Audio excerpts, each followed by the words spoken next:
Olá, sejam muito bem-vindas e bem-vindos ao episódio número 31 do podcast do nosso programa de rádio semanal O Espírito do Evangelho. Aqui é Antônio Campos. E hoje, dia 7 de outubro de 2020, nosso programa de rádio continua com a série especial sobre Allan Kardec, que nasceu há 216 anos, no dia 3 de outubro. E quem nos acompanha nesses episódios especiais é Marcelo Gulão Pimentel, doutor em História pela Universidade do Estado do Rio de Janeiro e mestrado pela Universidade Federal de Juiz de Fora, com o trabalho que é o tema da nossa entrevista, o método de Allan Kardec para a investigação dos fenômenos mediúnicos. No programa passado, o de número 30, vimos como a França, no meio do século XIX, estava pronta para receber as manifestações dos espíritos e como Kardec se envolveu nessas questões. Principalmente, como o então professor Rivail precisou criar um método seguro para avaliar e referendar as mensagens espirituais recebidas. No episódio de hoje, o também professor Marcelo Gulão Pimentel vai analisar se Kardec era mesmo apenas um codificador ou se suas atribuições eram mais sofisticadas. Também analisaremos casos em que Allan Kardec precisou mudar certos entendimentos, como a questão da possessão e incorporação. Veremos ainda como o responsável pela doutrina espírita aceitava a comunicação que vinha assinada por espíritos famosos. No próximo bloco, Kardec foi o codificador do espiritismo?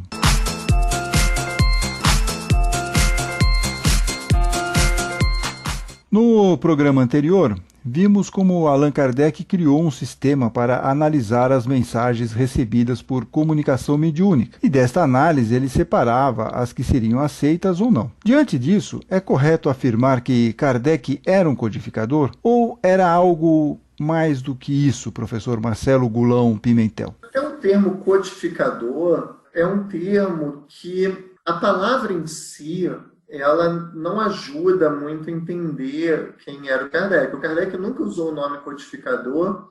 Se eu não me engano, a primeira vez que a palavra codificador surge é 20 anos depois da morte do Kardec, e no Brasil surge já no século XX, porque é um termo jurídico, né? Foram advogados que utilizaram o termo pela primeira vez.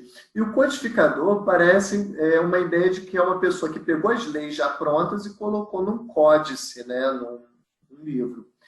E isso não diz o que foi o Kardec de fato como um pesquisador ativo. Acima de tudo, ele era um pesquisador crítico do material que ele examinava. Às vezes pode parecer melhor para o espiritismo, que é entendido no Brasil como uma religião, entender que o Kardec sentou numa mesa e os espíritos se comunicaram com ele, e ali ele começou a escrever o que os espíritos estavam dizendo. Mas porque isso daria uma dimensão ainda mais metafísica, religiosa. Felizmente ou infelizmente, não foi assim.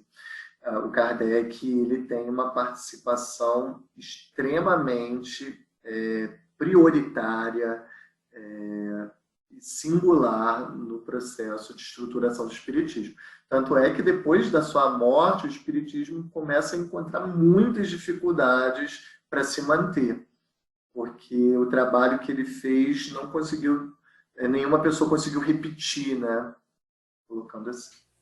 Ele não teve um braço direito, né, um sucessor, alguém que pudesse continuar a obra, e aí deu uma pequena desvirtuada. E é interessante porque na Revista Espírita, por exemplo, tem uma questão que é a Revista Espírita, deixa eu pegar aqui, é de 1865, setembro de 1865. E Kardec responde uma pergunta de um leitor falando sobre passe, que ele coloca como título Mediunidade Curadora. E o leitor reclama lá, fala assim, puxa, como é que eu dou passe? Como é que a gente faz esse trabalho de passe? E aí Kardec fala para ele o seguinte, que ele já explicou um pouquinho, estava meio espalhado, já falou um pouco no Livro dos Médiuns, na própria Revista Espírita e tal, mas que realmente um tratado regular, completo, ainda não pôde ser feito. E isso se prende a duas causas, diz Kardec. A primeira, que apesar de toda a atividade que desdobramos em nossos trabalhos, ou seja, ele estava lá se matando de trabalhar, mas ainda é impossível fazer tudo ao mesmo tempo. Isso Kardec colocando lá na Revista Espírita. E a segunda, que é mais grave, diz Kardec, está na insuficiência das noções que se possuem ainda a esse respeito. Ou seja, ele não tinha ainda todas as informações necessárias, ele se sentia inseguro para isso. Ele segue aqui falando o seguinte: o conhecimento da mediunidade curadora é uma das conquistas que devemos ao Espiritismo. Mas o Espiritismo que começa não pode ainda haver dito tudo. Não pode de um só golpe nos mostrar todos os fatos que ele abarca. Cada dia deles desenvolve novos, de onde decorrem novos princípios, que vêm corroborar ou completar aqueles que já se conheciam. Mas é preciso tempo material para tudo. Isso o Kardec colocando, ou seja, era algo muito difícil, era mais ou menos como se ele estivesse andando de bicicleta e construindo a bicicleta, e mudando o pneu e tudo mais. É um negócio bem difícil mesmo, né? Exato. E o Kardec fazia muitos ensaios, né? Em obras póstumas, muitas vezes, nós temos esses ensaios que foram publicados. E esses ensaios, o Kardec não tinha certeza sobre aquilo. E então ele fazia um ensaio e esperava confirmações vindas das comunicações mediúnicas dos diversos locais. Se as comunicações estivessem fluindo naquele sentido, ele tirava o ensaio da gaveta e desenvolvia. Se não, ele mantinha engavetado. Era mais ou menos assim que ele constituía o Espiritismo. Ele diz isso na Gênese, né?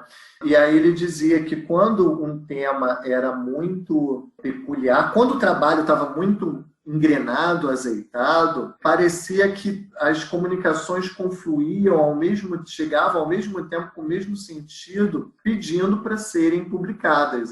Se tornava mais fácil o trabalho, porque ele se sentia em sintonia com as diversas comunicações espirituais que ele recebia das diversas localidades do mundo. Só para ter uma ideia, cerca de 1000 centros espíritas se corresponderam com Allan Kardec, né? E tem isso catalogado, né? Dá para perceber na Revista Espírita que ele coloca, né, com quem que ele estava se correspondendo. Se você contar todas, dá 1000, já foi feito esse trabalho. Não, e ele mesmo, na época, falava, eu acho que na Revista Espírita, que ele recebeu 3.000 e não sei quantas, 3.600 cartas com as manifestações mediúnicas, romances mediúnicos, inclusive, e aí ele fala, olha, 100 aí até teria qualidade para ser publicado, mas dá para ter uma ideia da quantidade de informação. Isso, porque é interessante que essa informação das 3.600 cartas era em 63. Então ainda tinha mais 6 anos aí que o Espiritismo estava muito mais popularizado. Então a gente pode imaginar que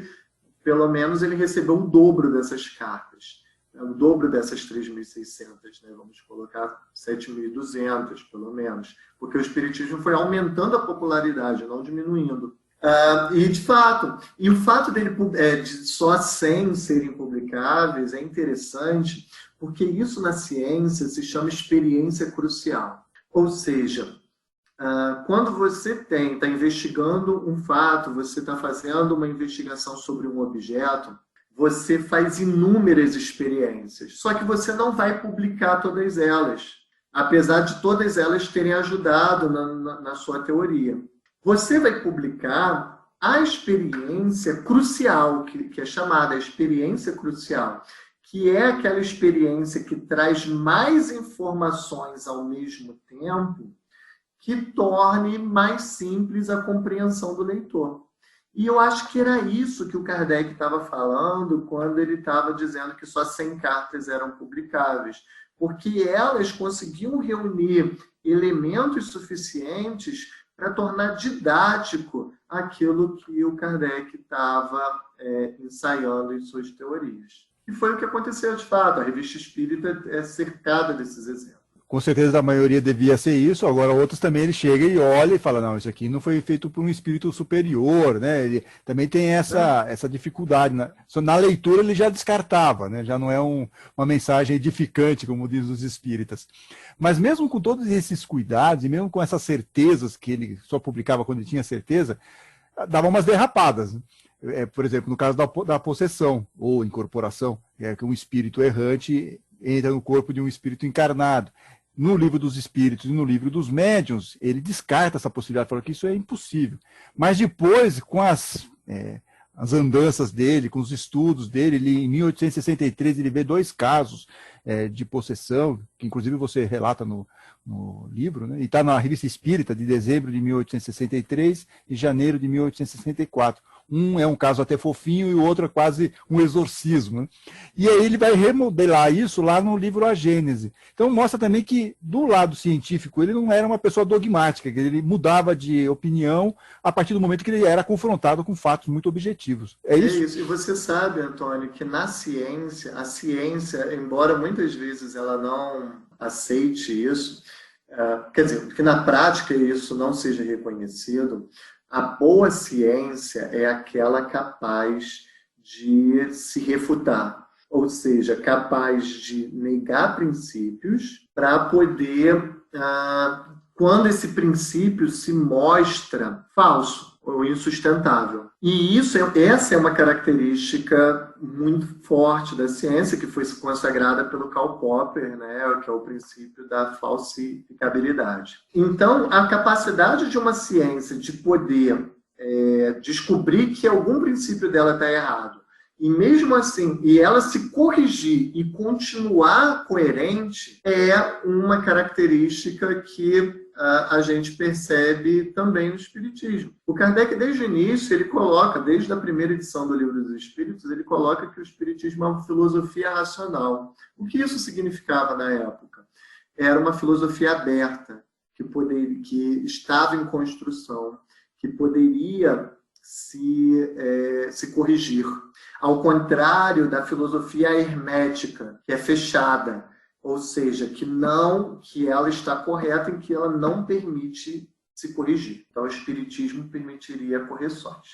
E um dos casos, nós não temos só esse, temos outros, é o caso da possessão. Só que, logo depois que ele publica o Livro dos Médiuns, ele se depara com um fenômeno de possessão coletiva que aconteceu na fronteira da França com a Itália. Era um território que a França tinha acabado de absorver. E era uma possessão, e era casos de possessão coletiva, assim era chamado, né, caso de possessão coletiva, de Morzine. O Kardec viaja para a cidade, ele sai de Paris e vai para Morzine para tentar entender o que estava acontecendo. Não só ele, como muitos psiquiatras, muitos médicos iam lá para tentar entender, porque eram relatos de 100 pessoas em estado de possessão ao mesmo tempo. Então ele vai observar. E o interessante é como que ele fazia isso se ele publicava a Revista Espírita mês a mês. O Kardec, é uma tradição na França ter pelo menos 2 meses, era uma tradição francesa ter 2 meses de férias. E o Kardec, ele tirava os meses de agosto e setembro de férias. Só que ele deixava pronta, em julho, as edições de agosto e setembro prontas, e aí ele fazia a viagem. Ele dizia isso, né? Ele não enganava ninguém. Ele saía de férias e deixava as edições prontas, ele avisava isso. Então, nesse momento que ele fazia as viagens espíritas, que foram publicadas em livros, e ia visitar médiuns que viviam em regiões distantes, que apresentavam uma faculdade mediúnica que o Kardec não conhecia, ou esse caso de Morzine. E lá ele testemunha. Quando ele testemunha, ele fica extremamente intrigado. Aquilo muda a mente dele. E depois ele vai fazer uma experiência em Paris, em que ele percebe o caso de possessão, né, de uma menina que recebeu um espírito de uma pessoa conhecida, uma menina bem jovem, e essa pessoa conhecida tinha características naquele momento do estado de possessão que o Kardec relata, que eram trejeitos típicos da pessoa quando viva. Ele descreve forma isso. De se sentar, forma de falar, enfim. E a partir dessa experiência em Morzine e dos casos que da experiência que ele reproduz em Paris e de outros casos que ele recebe, ele volta atrás e diz, sim, eu havia dito que não havia possessão, mas observando os casos de Morzine e outros casos, eu cheguei à conclusão de que há possessão sim. E ele coloca isso na Revista Espírita, citando esses casos de Morzine.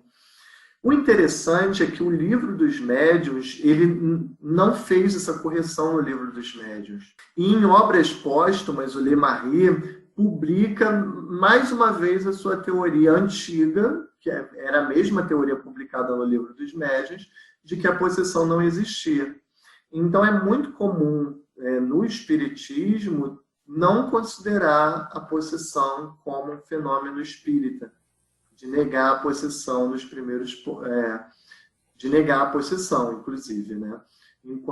Porque a Gênese é uma obra pouco lida, né? Ah, sim, mas é isso que eu ia falar, porque lá na Gênesis ele arruma, inclusive tem o capítulo, obsessão e possessão, e aí ele tem um item, acho que é o 45, e diz inclusive que pode ter a possessão não de um espírito só, um espírito mais negativo, vamos chamar assim, mas também pode ter uma possessão de um espírito do bem, querendo dar uma ênfase aí numa mensagem, por exemplo, mediúnica. É interessante, mas isso que você está falando é correto, ele está no meio da Gênesis e às vezes as pessoas nem percebem que está lá essa informação. Exato, exato.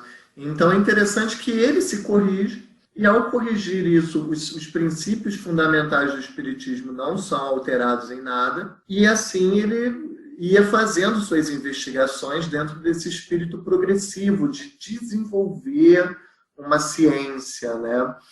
De desenvolver teorias a partir das comunicações que recebia, da consciência das induções. É interessante que ele coloca os princípios como ensaios teóricos. Ensaio é algo que ainda não está definitivo, né? Algo que ainda não é definitivo, né? Então dá para perceber essa progressão. E isso é muito interessante, perceber. Olhando as cartas, como que essas cartas iam parar na Revista Espírita, quando elas eram consideradas muito importantes, como que essas experiências na Revista Espírita, algumas eram selecionadas para virar os ensaios teóricos, e como que esses ensaios teóricos surgiam nas obras do Kardec, né, que o Espiritismo chama de obras básicas, como que elas surgem consolidadas nessas obras. Então dá para perceber o caminho do pesquisador, desde as cartas até a sua versão consolidada nos livros. E assim, o pesquisador Allan Kardec foi selecionando e confrontando as informações que seriam publicadas nos livros. Estamos conversando aqui no programa O Espírito do Evangelho com Marcelo Gulão Pimentel, doutor em História pela Universidade do Estado do Rio de Janeiro, mestrado pela Universidade Federal de Juiz de Fora, com o trabalho que é o tema da nossa entrevista, o método de Allan Kardec para a investigação dos fenômenos mediúnicos. No próximo bloco, como Kardec aceitava as comunicações assinadas por espíritos famosos e o risco que o espiritismo correu de ser perseguido pelo governo francês.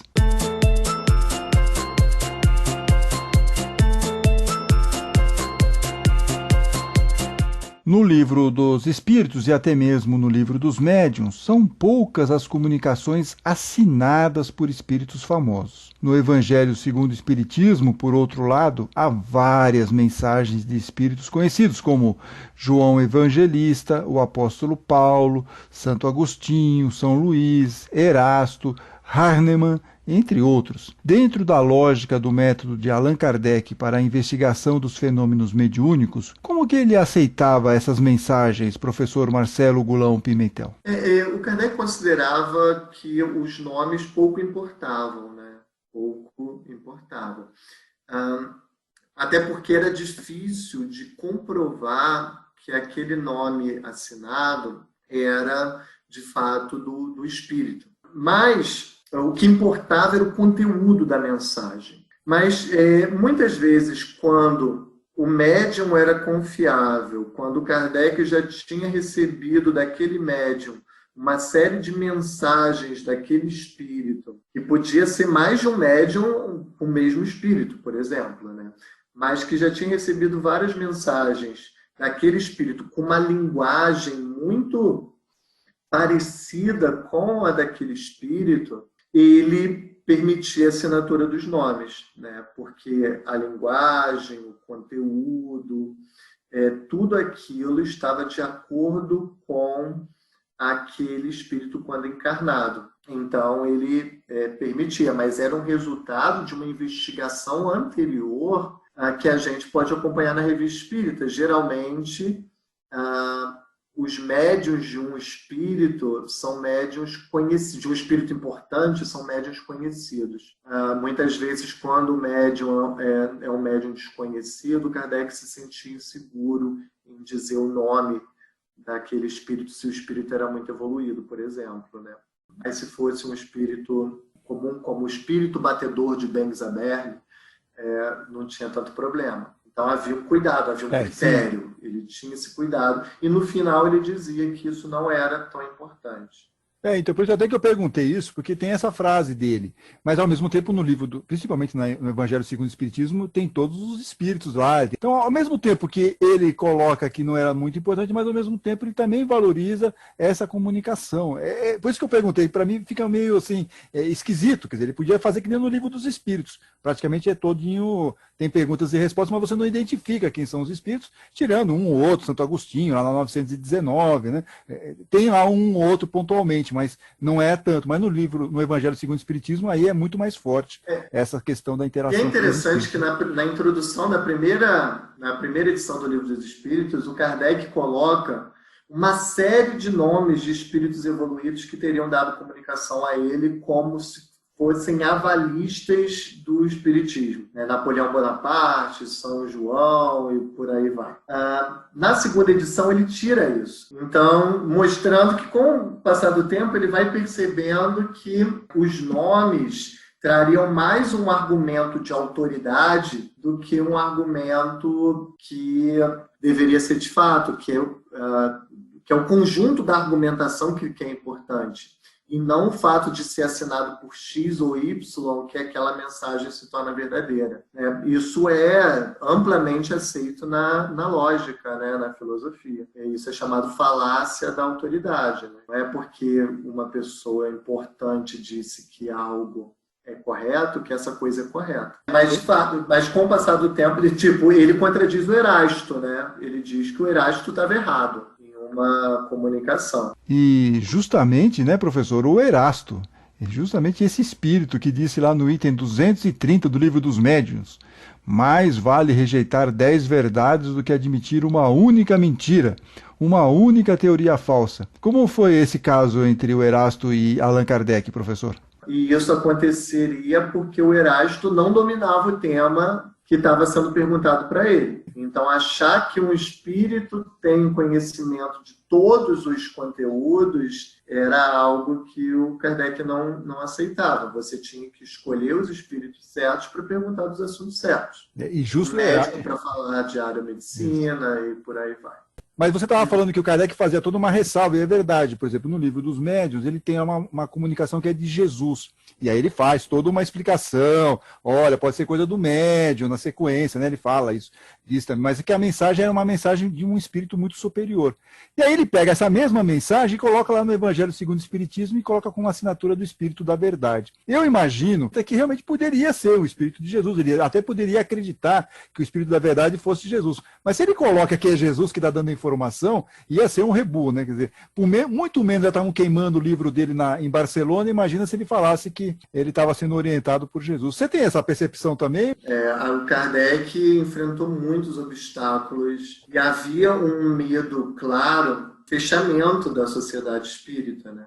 E isso acontecia porque outras sociedades parecidas com a sociedade espírita, como, por exemplo, a sociedade fourierista do Charles Fourier, que também era uma sociedade baseada em princípios cristãos, mas baseada também em princípios de fraternidade, mas que tinha também um aspecto político presente, ela foi fechada pouco antes da Sociedade Espírita de Paris ser aberta. E era uma ditadura, né? Napoleão III, isso que eu ia falar para você, né? Época de Napoleão III, a coisa era feia, né? Exato, o Napoleão III proibia a reunião de pessoas, porque isso poderia ser uma reunião de conspiração contra ele. E também o Kardec ele conseguia reunir na sociedade espírita pessoas de diferentes matizes. Tinha o operário, o senhor Sabor, uma pessoa muito importante no movimento espírita, era um operário, e tinha nobres, príncipes russos, condes, marqueses, e isso aparece o tempo todo. E se conversasse sobre política ali, os pensamentos seriam muito diferentes e provavelmente isso seria o motivo para o fechamento da Sociedade Parisiense dos Espíritos. Então era um tema que não deveria ser mencionado. Tinha socialistas utópicos e tinha monarquistas convictos. Então, era um dos mais diferentes matizes políticos, com certeza. O próprio Lemarie, que era o braço direito do Kardec naquele período, tinha sido exilado pelo Napoleão III e tinha retornado quando o exílio acabou. Então, ele achava que os temas políticos não deveriam ser falados por esse motivo, pelo motivo da censura, e também porque ele sabia que aquilo também ia trazer mais dissensões do que uniões, né, chegar a pontos comuns.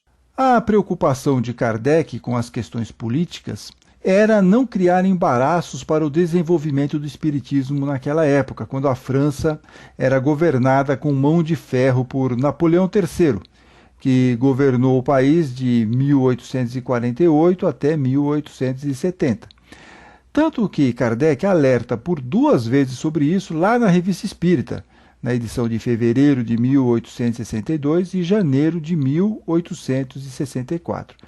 Na edição de fevereiro de 1862, ele fala o seguinte, um trecho: "Devo ainda vos chamar a atenção para outra tática de nossos adversários, a de procurar comprometer os espíritas, induzindo-os a se afastarem do verdadeiro objetivo da doutrina, que é o da moral, para abordarem questões que não são de sua competência e que poderiam, com toda a razão," atenção para esse detalhe aqui, "despertar suscetibilidades e desconfianças. Também não vos deixeis cair nesta armadilha", diz Kardec. Por quê? Qual que era a armadilha? Falar de política para despertar ou ferir suscetibilidades e desconfianças. Essa era a grande preocupação de Kardec naquele momento. Por isso que ele fala aqui na sequência: "Afastai cuidadosamente de vossas reuniões tudo quanto disser respeito à política e às questões irritantes. Nesse caso, as discussões não levarão a nada e apenas suscitarão embaraços." Embaraços com quem? Com o governo, então, de Napoleão III. Que são preocupações legítimas dentro desse contexto histórico. Agora, nos nossos tempos aqui, tempos atuais, ainda mais em época de eleição, é comum vermos essas frases de Kardec circularem pelas redes sociais fora do contexto histórico, como um impeditivo para espírita falar de política. Na semana que vem, voltamos com a terceira e última parte da entrevista com Marcelo Gulão Pimentel, doutor em História pela Universidade do Estado do Rio de Janeiro e mestrado pela Universidade Federal de Juiz de Fora, com o trabalho que é o tema da nossa microsérie aqui, vamos dizer assim, o método de Allan Kardec para a investigação dos fenômenos mediúnicos. Abordaremos com ele no próximo episódio o último livro de Kardec, a Gênese, a questão da religião no Espiritismo e os rumos que o Espiritismo tomou após o desencarne de Kardec, principalmente no Brasil. No próximo bloco, as mensagens de nossos ouvintes.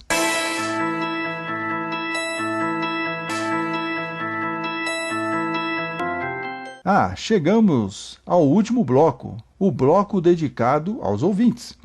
As mensagens podem ser enviadas aqui para nós pela nossa página no YouTube. É só procurar lá na busca O Espírito do Evangelho, que vai aparecer o nosso canal. A mesma coisa lá no Facebook. Também temos canais no WhatsApp e no Telegram. O ouvinte atento Luiz Eduardo curtiu a primeira parte da nossa entrevista com o professor Marcelo Gulão Pimentel. Diz aqui o Luiz Eduardo: Kardec foi um grande sistematizador, trazendo para nós uma doutrina pronta e completa, sem dúvida. E precisamos estar em contato o tempo todo com essas informações, não só nos livros deixados aqui por Kardec, mas também pela Revista Espírita e agora pelas cartas que Kardec deixou e estão sendo digitalizadas pela Universidade de Juiz de Fora. Na descrição do programa vou deixar o link de acesso a esse site, caso vocês queiram e tenham curiosidade de conhecer esse trabalho. Também agradecemos as mensagens de Cláudia Mello, Luciane Favaro, Ana Estevam, Maria Cecília Aguiar, Ana Cristina Moura, Fernanda Maria Calado, Regina Domingues, Flávia Queiroz e tantos outros que carinhosamente nos enviaram suas mensagens.